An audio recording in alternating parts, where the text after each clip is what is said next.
What did you find when you got into the solar industry? Because there's been some, at times very mixed reviews of how this industry operates. What was your personal experience over these past 8 years?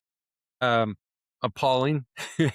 And what I mean by that is I think solar is a very low trust industry. We've had a lot of fly by night predatory companies come through just kind of chasing the quick buck or the growth of solar. And I always tell people, it's a positive and a negative. It's a positive that it's fairly easy to compete against these types of companies because it's not too hard to differentiate yourself in terms of trust versus these other types of companies. But the negative is I'm starting off with two strikes against me because of the low trust of the industry.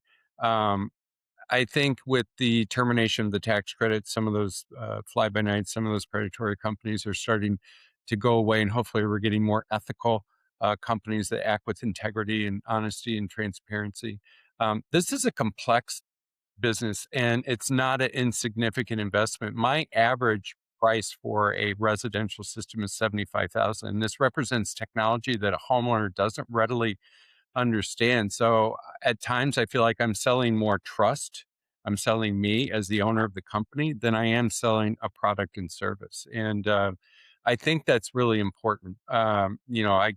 It's tragic to hear about a lot of the homeowners that have been um, abandoned, or they pick up the phone to call the company. There's an issue. Nobody answers the phone because they went out of business. And I know this because I have a small business that actually serves these people where their company no longer picks up the phone. Yeah, the solar orphans, as they've sometimes been categorized, yeah, can really have some poor experiences. So, but hearing you and your approach there of really building trust, it's not surprising because you and I have talked before jumping on air here of how successful you are being. Because I can really see when if you're putting those relationships and trust first, obviously you're going to be able to build a supportive customer basis that's going to be raving fans or word of mouth referrals and growth. So why don't you share with the audience what does Renew look like right now in terms of growth and scaling as you build this out?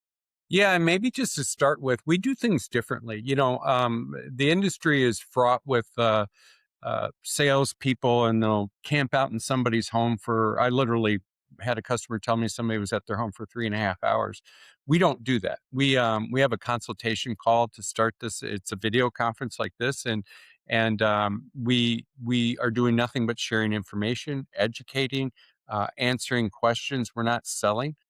The next call is a preliminary design and price estimate call. Again, it's a video conference. We don't camp out in somebody's home, and we're not pressuring them for sales. And even when we go out for a site visit to validate that preliminary design, we're still not bringing a contract. I don't send an itemized contract quote until after we finalize that design from the site visit. And even then, I send it electronically, and I want those people to take their time.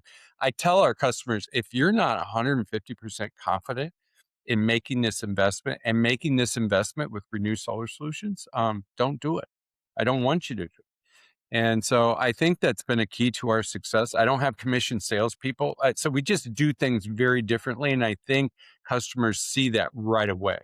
And I think they sense how we talk and what we talk about as authentic and true to who we are and our values of our company. And of course, our Better Business Bureau record, we've never had a single complaint, A plus. Google, our reviews, it all backs that up. It all validates, what they sense in terms of the interaction they're having with us.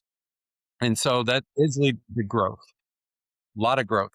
We're actually just had a meeting yesterday with a builder who's doing passive homes at Zero Homes, and we're starting to see that as a trend. Literally last week, I talked to another builder is doing 100 homes, wants a solar partner, and so.